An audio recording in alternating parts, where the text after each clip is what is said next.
Welcome, welcome, welcome, everyone. Good morning. Good morning. How is everybody doing? Good. Aw, thanks for stepping in, Rhiannon. Fantastic. Awesome. Well, we're gonna get started just because we've got a really full hour here. So welcome. It's great to have everybody here today. I'm Candace. I'm with Concord Consulting, and behind the scenes, I've got the lovely Miss Laura here as my producer.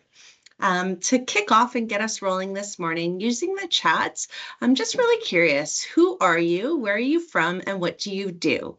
So just drop it into the chat, who you are, where you're from, and what you do. And then we're just gonna keep moving and get started. So our time today is really, truly intended to be extremely interactive. As Rhiannon had done this morning, please don't leave me hanging out here alone when I ask the questions. It's the most awkward thing when you're sitting on the other side of a screen. So I appreciate the interactivity, the curiosity, and the questions along the way. So excellent.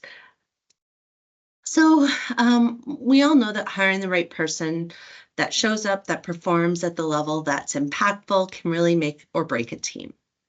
But let's be truly honest about that. If we were to think about it, sometimes it feels like it's a bit of a gamble to get the right person in the right seat at the right time. So today we're going to explore how we can take the guesswork out of hiring and how we are going to set up our teams and our new hires all for success. Oh, go Jets, go, really? Excellent.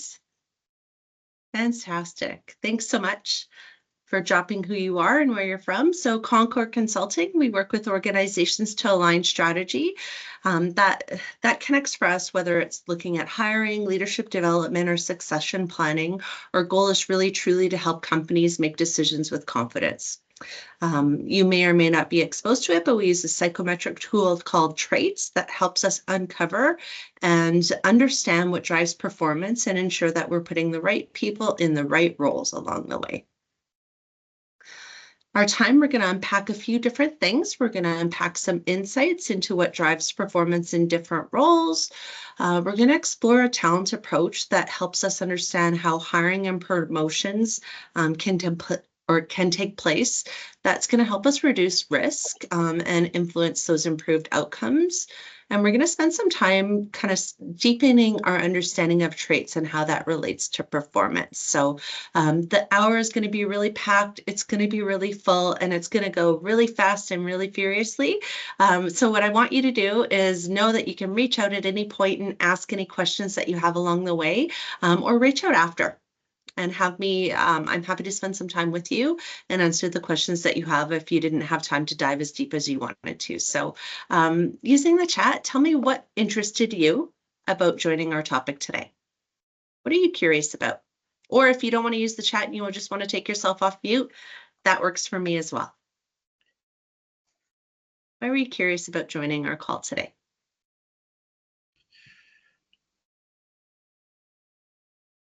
I guess I'll go ahead to not leave you hanging. Hey, thanks, Melissa.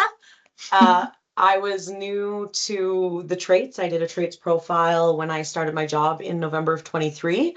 I found it very interesting because it's deeper than most like this. And we are looking for a new person potentially for our Alberta side. So I joined this with Shauna and just curious to see what we can learn about hiring the right people and for the success.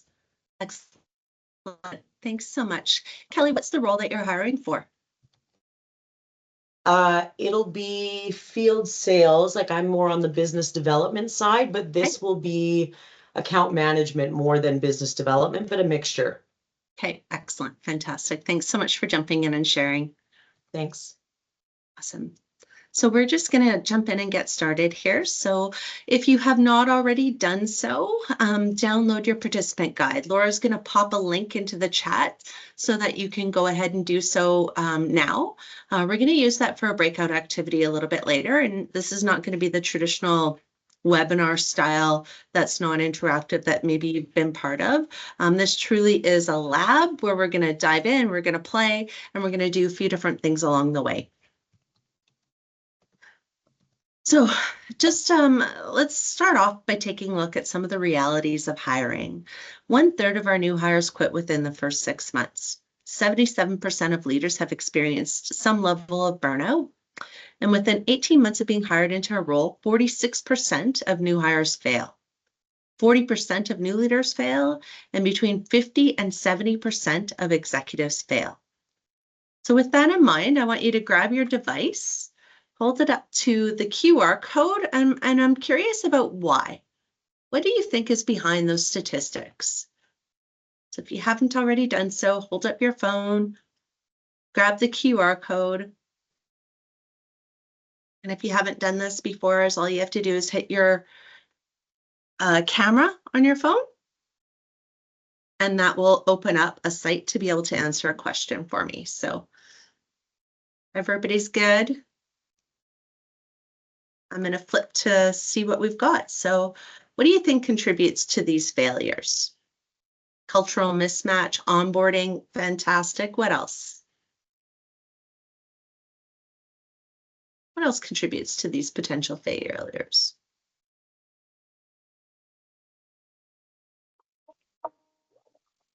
If you prefer, you can drop it into the chat. That works for me as well. Cultural fitness, lack of role clarity, excellent. Anything else come to mind? Orientation, how are we getting them set up to walk in, be ready for their positions, their roles?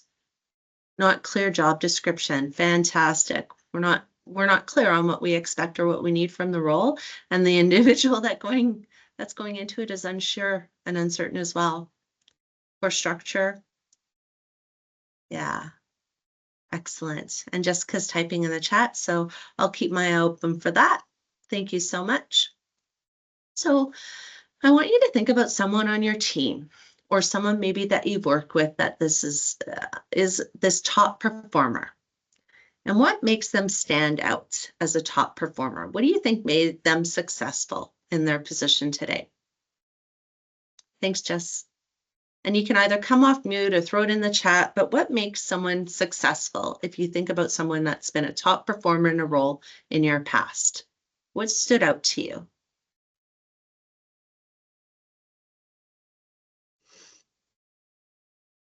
Jessica's typing. Pat, did you want to share something verbally?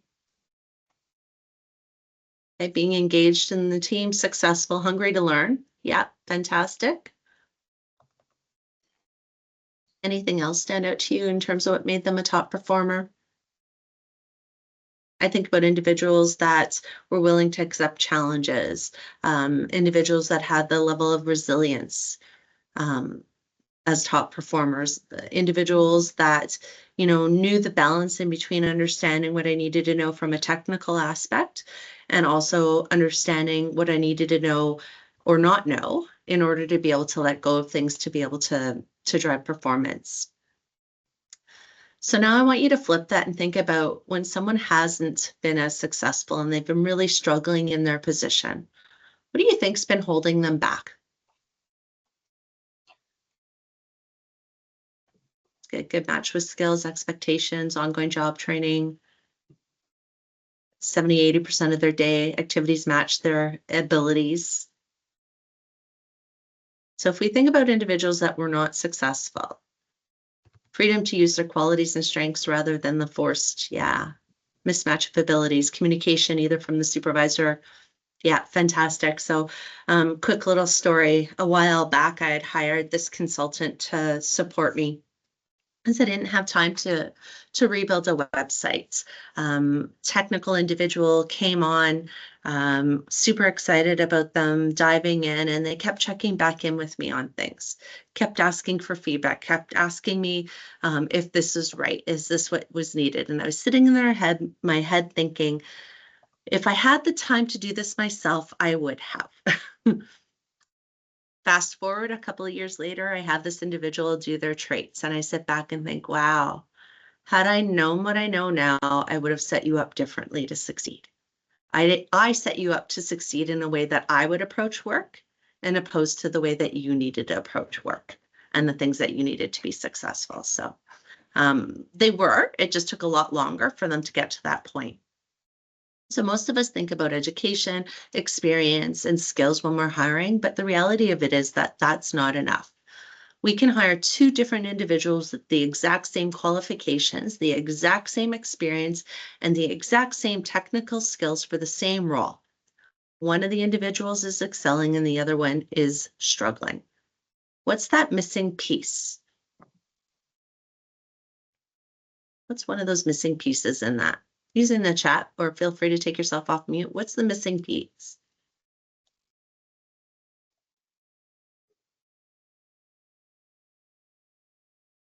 Laura's typing there. Anyone else? Two people, exact same experience, skills, technical skills, qualifications. One person's working, one person's struggling. Can I just jump in and try to explain? Basically, most of the time is personal traits, and there are some people who are like result oriented, so they want their results to be done immediately. There are some people who need support and they need assurance and affirmation. So you might have the same skills and experience, but if you have different traits, basically there'll be a very different gap. There are those who are very strong in their organizational skills, example. There are those who are good in communication. So those are some of the things that sets them apart. That's my point of view. That's beautiful. That's exactly what it is. The real difference is not what they know, it's how they work. Their natural behaviors, their decision-making style, the approach that they have to challenges, and how they take that on. Some people naturally step in and take the lead, while others bring ideas to life, supporting the vision. None of this is right, and none of this is wrong. It's about finding the right match for the right role. Do you have someone that's an initiator? They want to set the direction. They're comfortable with risk. Do you have someone that's looking for direction? Tell me what you need to do and I will do it to the best of my abilities. And then there's this middle role that we would define in our performance orientations. That's a facilitator, someone that's drawing the vision and the activities together and being able to bridge that gap and help support people navigate that along the way. So a bad hire doesn't just impact performance. What happens when we have the right person in the wrong role? Right person, wrong role. What's the impact to an organization or the impact that that has? You can either use the QR code or you can type it into the chat. We've got a small group today, so maybe we'll just use the chat or take yourself off mute. Time and money, yeah, absolutely. Poor performance, What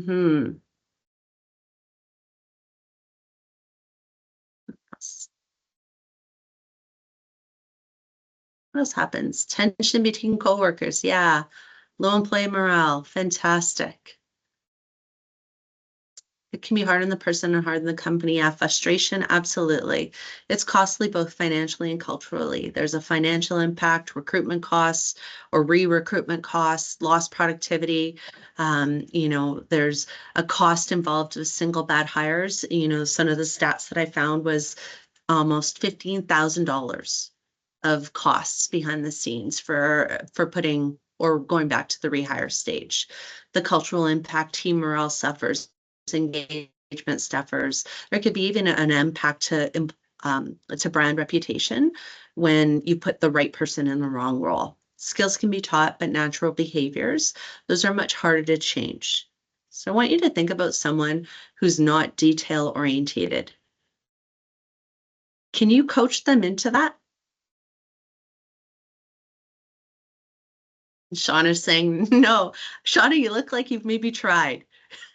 Yeah, excellent. So then think about someone who naturally steps in and takes the lead. Can you coach them out of doing that? No. Hard for a period of time, potentially.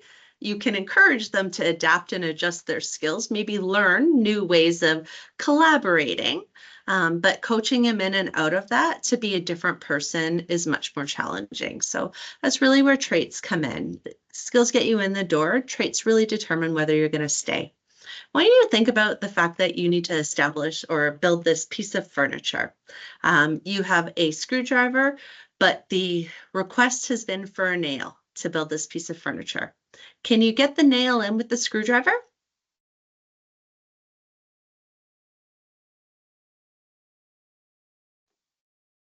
Yeah, you're pounding, right? You're using the other end. You can get it in. It's going to take a lot more energy, a lot more effort, a lot more challenging to do so. However, if you had the hammer, you could just hit it. It would be down, done, right? Now you got to get that out. You're using the screwdriver to pry out the nail versus the other end of the hammer. When you've got the right tool to do the right job, the job becomes much simpler, much easier, and much more effective and much more, more useful in terms of using that. So that's where traits comes in. These are enduring characteristics which shape the way that we act, the way that we think, and shape the way we act, we think consistently. It's not that you can't shift out of this for a period of time, but who are you true? Who are you wired to be? So we're going to walk through each of these traits and what it means from the workplace. Assertiveness measures an individual's need for autonomy, their orientation, and comfort in dealing with risk. When someone's on the right, higher on this scale, they tend to be results motivated. They take charge, they're forward focused, they embrace challenges and make really bold decisions. Probably know a few of those individuals if you were to sit back and think about who you work with. When you're lower on this scale, an individual tends to be more team orientated, more cooperative, more accommodating. They tend to avoid controversy. They have a preference with others setting the direction. Think about this. A recent role, either you're hiring for or that you have applied for, do you expect, or did the person and the role expect the individual to give or take direction? Is the role that you're hiring for, you've applied for, is it responsible for holding other people's accountable for their tasks and performance, or are they accountable for themselves? When we think about positioning where traits might be, to the right-hand side are individuals that are going to hold people accountable from the medium. To the left-hand side, we're going to find people that are looking for direction and more task-focused individuals. I'll give you an example. I was speaking with a leader last week, and this leader was talking to me about how uncomfortable it was for them to have challenging conversations, how uncomfortable it was to give people what they saw as negative feedback. So they avoided them. They avoided the difficult conversations. They were about a -1.5 on the assertiveness scale. Uncomfortable, holding people accountable. Sociability. What is sociability? Sociability measures an individual need for people affiliation versus task orientation. When someone's higher on this scale, they're people focused. They're comfortable initiating interactions, building relationships. They have this persuasiveness and team-centered approach to collaborating and cooperating with individuals. They thrive in an environment that allows them to interact and where there's group-focused work and open communication. When someone's lower on this trait, they tend to be task motivated. It's not that they can't interact with other people. It's just that they're not drawn towards doing that. Their communication tends to be more factual versus focusing on team outcomes, team dynamics.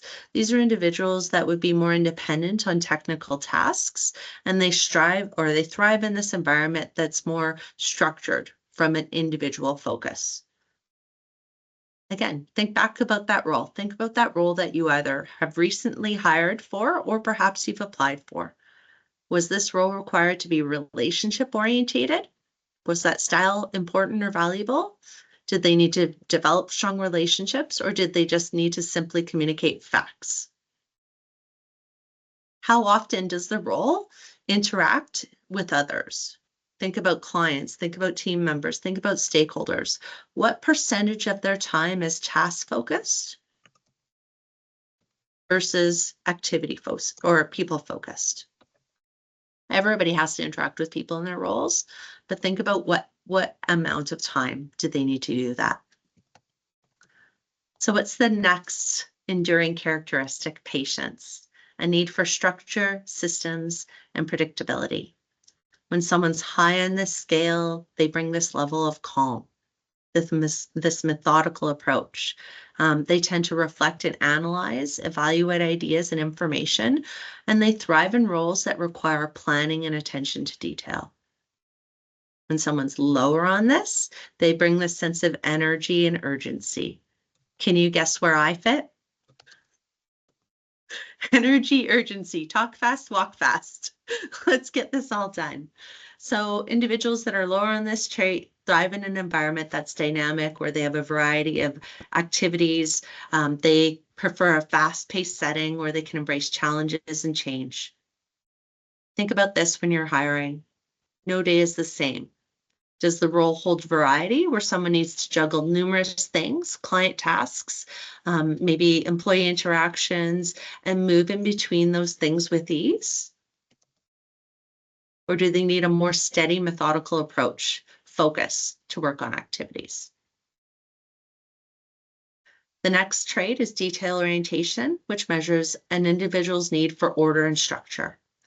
When someone's high on this trait, they tend to be tactical and precise, concerned with accuracy, thoroughness.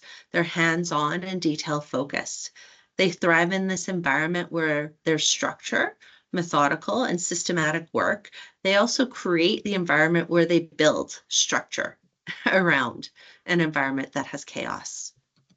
When someone's low in this scale, they tend to be more delicate, flexible, a little bit more hands-off in details, less interested in the continuous high detailed activities. They thrive in an environment that emphasizes that big picture problem solving. They don't get bogged down in the details of execution. They operate in gray, almost sometimes breaking the rules.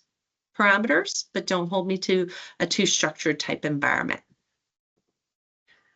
So when you think about your organization, or you think about the roles that you might be recruiting for, what are the jobs that require this structured, systematic approach? And what about the ones that need a more flexible, adaptable approach, where someone might need to work with a more ambiguous type environment? Let me pause for a moment because I've been talking a lot. Anything come to mind for roles that require maybe a more structured approach? Either using the chat, or feel free to take yourself off mute. I'd love to hear from you.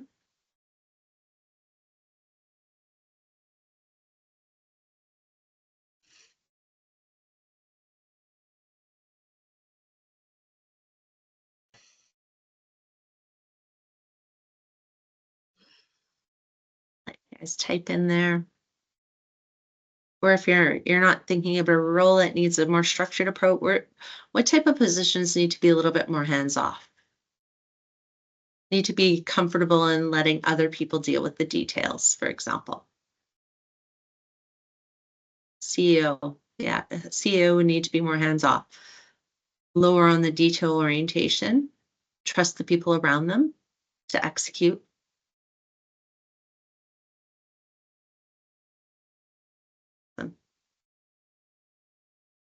As is typing, I have to tell you guys this, there's some sort of horn going off, or an alarm, either in a room next to us or out on the street, and I can just hear this beep, beep, beep, beep, beep happening behind the scenes. Okay, Brian's typing, so we'll move on. So the first 4 characteristics that we talked about, the assertiveness, the patience, detail orientation, and sociability, those are traits and things that you would notice much quicker when you're interacting with an individual. The next 3 that we're going to go through would be considered secondary traits. These are the things that tend to show up over time. Behavioral adaptability. How flexible and versatile are you? How do you adjust up and adjust down in dealing with different individuals in changing environments? When someone's high in this trait, they tend to be more resilient, tireless, adaptable.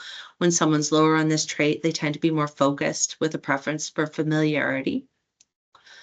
The next one is emotional control. How do we measure a need to evoke or express emotions? When someone's high on this scale, they tend to be more rational, more composed. They think with their head over their heart. The direct approach to interactions and relationships, less in tune with others. When someone's lower on this, you're going to notice someone that's emotionally responsive, someone that's more sensitive, empathetic, intuitive in terms of dealing with individuals. There's going to be roles that require someone to be more emotionally engaged and connect deeply with the emotions of others. And then there's going to be roles that someone might need to be more logical and more practical. Think about a role in healthcare. There's going to be certain roles that someone would need to be more practical, and there's going to be roles that that you need that emotional connection for. The last trait is creativity. It measures how do we adapt, or how do we look at things from an abstract point of view? Do we solve problems in a more traditional way, or do we jump in and challenge things in a more out of a box approach? When someone's high on this, they tend to be innovative, resourceful. They focus on seeing opportunities, and they apply these new and creative solutions. When someone's lower on this, they tend to be more traditional, lean into tried and true methods, more comfortable with familiar and structured approaches that they've tried, they've seen the outcomes on. So now that we've been through all of these traits, I'm just curious, which one resonates most with you and with your role? Either take yourself off mute or drop it into the chat. Which of these traits resonates most with you and your role? Remember, don't leave me hanging here. I'm just laughing because I have my traits open. So I was just looking at it on my other screen while you were going through them. That's awesome. I'm very extreme on all of the above. Are you? So I'm not central in any of them. I would say that outgoing, well, aggressive is my highest, but I would say outgoing in certain situations. I always call myself like an introverty extrovert. Yeah. Because I pick and choose, but anyways. That's awesome. I love it. And I love that you've stepped in. So that tells me you're on the right of the assertiveness scale as well. Trying not to leave you hanging. I love it. Emotional control, patience, creativity. Excellent. Pat, did you want to share something? Yeah, hi everybody. I'm actually from Edmonton, but I'm from Vancouver, British Columbia at the moment. So hi everyone. I work in vocational rehabilitation, so I work with people with disabilities. And I'm really pleased to see that there's a focus on skills, because often people with disabilities are not considered for positions because of physical or sometimes mental health issues. So I think getting clarity around the potential that people might have, and to be less inclined towards engaging in unintentional or discriminatory action, I would say, would be the advantage. But my impression from looking at a lot of this, and I have a background in psychometric testing, so there's some overlap with some of the stuff that we use in my field, but it's sort of like the ability to do what's required in a particular situation. I think that's where you sort of see people as a bit of a rubber band, and some people have more flexibility to respond in ways that are appropriate, and other people are quite rigid. And I don't know where that is in any of your measures there, but I think it applies necessarily to all of it, to know, to be able to read the room, to be able to figure out what's required. Yeah. Thanks, everyone. Pat, thanks so much for stepping in. And it absolutely does show up, and it would show up in a couple of different places. But behavioral adaptability would probably be the one that you'd notice most. Can this person tone up, tone down, and adjust their behaviors, or do they need to be in an environment that's more consistent? You get what you get, and you don't get upset with what you've hired. So that's a great segue into when we think about someone's traits, and we think about, do they align with their role? And when they don't, performance suffers. But when they're the right fit for the role, that's when they really do thrive. So you've just now been hired. You're part of my recruitment team. Welcome, everybody. Welcome, welcome, welcome to the team. I'm so excited to have you here. The first role we need to hire for is a health and safety representative. This role is going to be responsible for compliance, safety regulations, audits, tracking, reporting, and analyzing incidents. Based on what you know, we've got two really strong candidates. Our candidate A is decisive, action-oriented, result-focused. They are quick to respond, enforce compliance. They hold people accountable, for the safety standards that are required. Candidate B, methodical, collaborative, detail focused. This individual really focuses on structured implementation, buy-in, and emphasizes long-term risk management. Who are you hiring? The recruitment team. Who are you hiring for this position? Person A or person B? Person B, person B. Okay. Anyone else?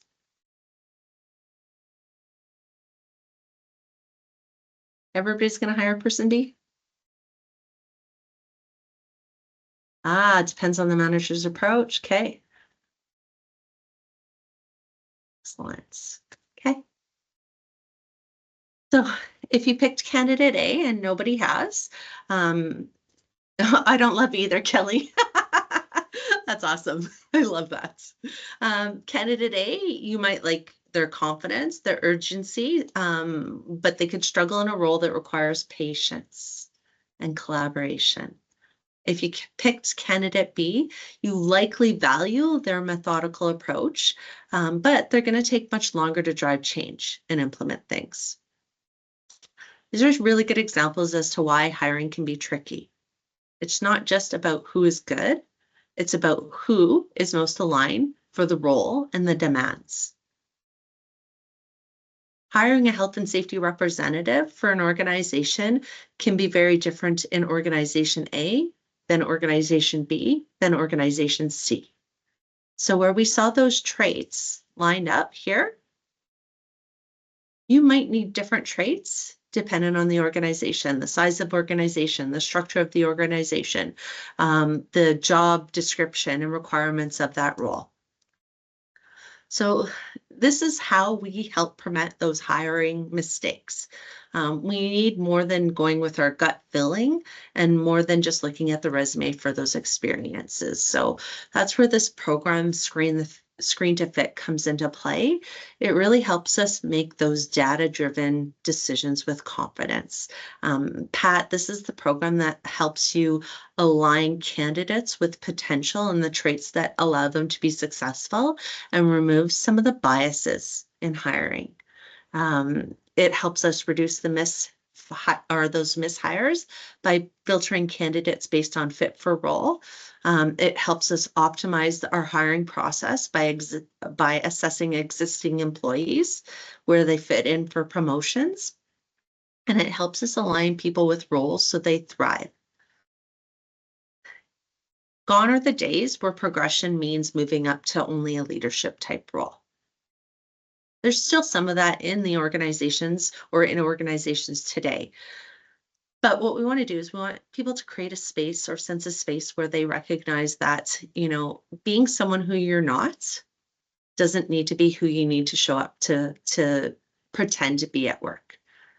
If you can bring all of your true characteristics, all of your true skills, capabilities, and do the job that you do with live it, love it, you're going to perform at a level that you feel comfortable, confident, and that you're going to make a difference in an organization for. So what does Screen to Fit look like? It takes the results of candidates, compares them against a job model, and it helps hiring managers see who align best with the role so they can focus on the right candidates. So how does that work? Step one, we identify the traits for success in a role.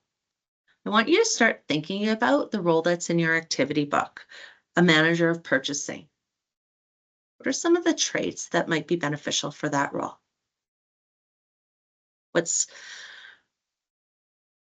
One of the things that we want to do is we want to really think about different roles require different traits.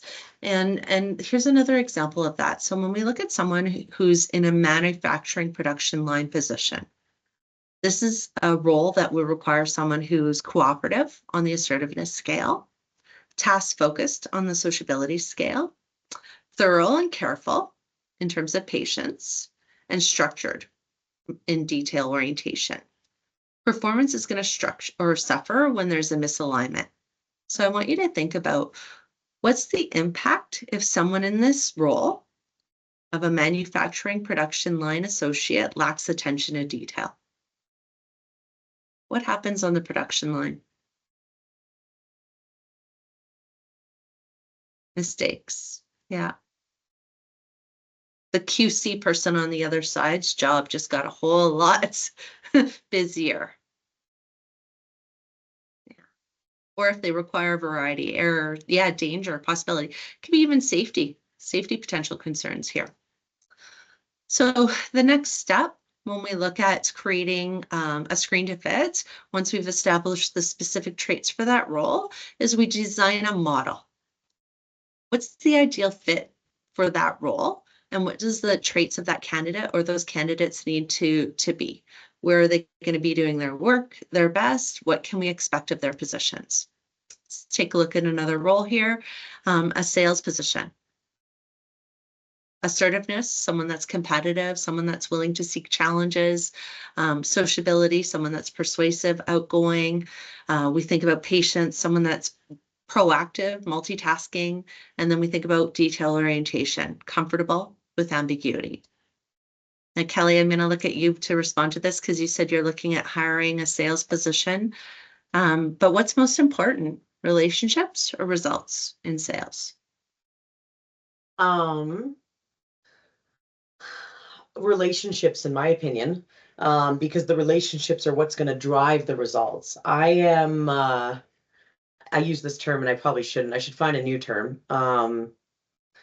Like the old sleazy car salesman type, like it's so not a me thing. I can't stand it. And I believe it will get you some, but not many. So I think that relationship's important. But also being smart enough and assertive enough not to fall into the trap of being used by, like, it's hard when you're a salesperson because there are some people that have the perspective of like, oh, you have a company card. How much can I use that? I don't put up with that. You have a couple tries. And if we're not building a relationship, you're out. Yeah. Like, I'll be nice, but yeah. Yeah. So we're working with an organization on an org structure. And when they first approached us, with concerns with the sales. Concerns with their sales team, the performance of their sales team. After we did a deep dive into everyone on their team, we found that most of their individuals were lower on the assertiveness scale, to the left of the 0, more accommodating, more collaborative, fantastic at building relationships, high on sociability, but not individuals that were results focused, orientated towards asking for sales. Now, there's a place and a need for both of those type of roles in their organization, which is what they've discovered. Now we just needed to build the job descriptions to match both of those two different positions so that they could layer their sales approach. So when we think about the screen to fit, we've identified the traits for the role, we built the job model, then the system allows us to put everyone that applies through that job against that job model. Our system will then tell us who's good and aligned specifically to perform at that, or good and aligned with that job model, who has the traits to be successful in that role. It tells us who isn't aligned and where some people might have some ability to adapt and fit into that position. In theory, if these individuals are the individuals that have the experience and the skills to go with the role, the top candidates that have good alignment are the ones that are going to perform at the highest level in that position against the job model. So identify the traits, build the model, screen to fit, interview, hire. So we're going to practice this a little bit. So on the fourth page there, it's going to talk a little bit about how you position traits on the grid. And then it's going to give you each of the traits and characteristics with some questions and considerations below. So for example, assertiveness, when you're thinking about the manager of purchasing, what are some decisions that this role might need to make? What is the impact to these decisions? So we want to send you out to your breakout rooms to have a conversation, chat about what you should or could expect of this individual in this role. And if you're feeling spicy on the very last, or not the very last page, but at the end of the traits, you're going to find a grid That's going to allow you to plop that job model in. No expectation, just an opportunity to have a really good engaging conversation with the individual that you're working with about how you see the job, the characteristics and traits that would be impactful and valuable for someone in that position, and how would you position those traits if you were building out your own job model for this role. So before I send you out to a breakout room, what questions do you have? Okay. Laura, go ahead, send them out there. Let's send them out for 10 minutes. Excellent. Welcome back, everyone. Crash course in traits, crash course in building job models. I'd love to hear maybe something that stood out to you in your conversation, if anything at all did. Room number 5, we had Brian, Ray, Shauna, I think. Yep, that was us. Yeah, anything stand out to you? Well, there's a couple of traits that I would need more information about the role and the company in order to kind of land them, like team and what I'm doing and what my, I don't know, what the company does. And that would really, yeah, it kind of affects all of them, but you could figure out which side of the line you kind of needed to be on, with the exception of, I think, creativity. That is the one that would really have a big influence for me. Excellent. Thank you. Thanks for sharing. For sure. Let's go to room number 3. Pat, Melsa, anything stand out for you?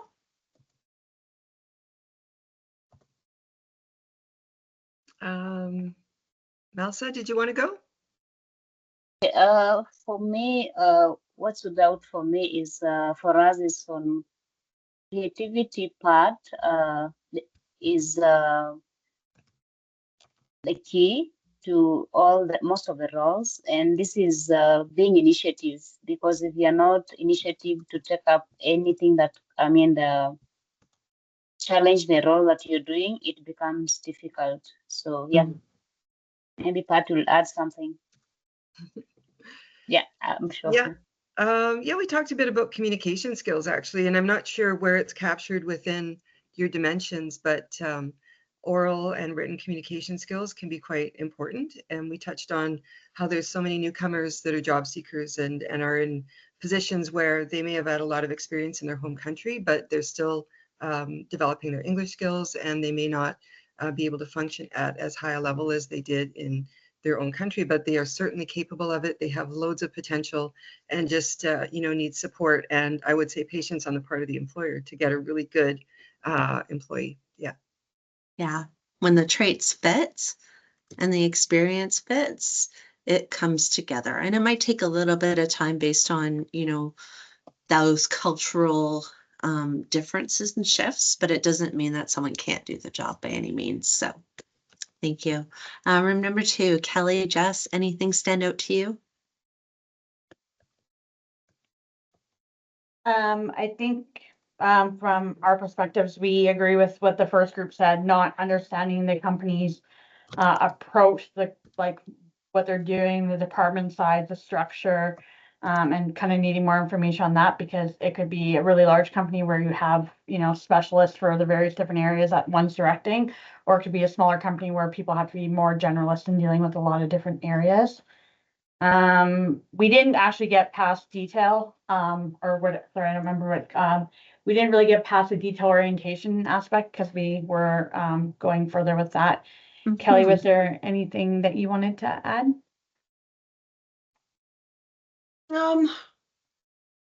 Not overly. I agree with all of the above, and I just always find it very interesting. Like, there's a reason that there's professionals that get paid to build these for you, because it's hard. Like, it's hard. What you have in your mind the role should be. Like, I know what I think it should be, but everybody's is different, right? Yeah. So it's interesting. It's hard. It's hard. Excellent. Okay. I'm not going to bug Rianne because she was sitting there by herself hanging out. Think about your own team. Think about a role that you need to build, and think about what those next steps could be. What are the traits that are essential for that specific position?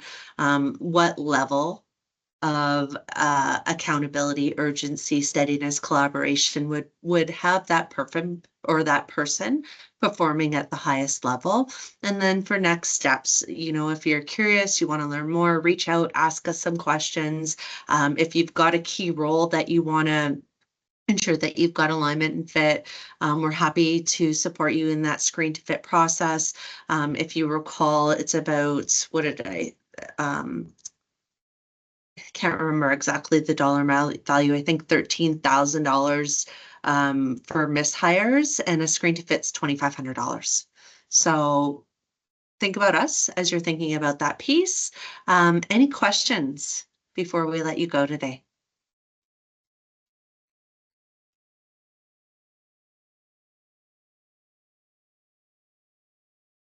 Okay, no questions at all. Do you Love have to hear any from you. upcoming sessions? Oh, sorry, Laura. See, this is why Laura's here. She's the detail person. We've got a communication styles session, communicator, that's kicking off next week. So if you are curious about your communication style, or you've got some friction that's happening within your organization, and some individuals could benefit from understanding how they approach certain situations, what influences, and what other people might need from them, Laura's going to drop in the chat how to sign up for that session, but we'd love to have you there and have you join us in that communication style session. So other than that, I thank you. And what did you think about your time? Valuable time spent? Okay, excellent, fantastic. So excellent, fantastic. Any questions at all, reach out to myself, reach out to Laura, and we are so thankful to have you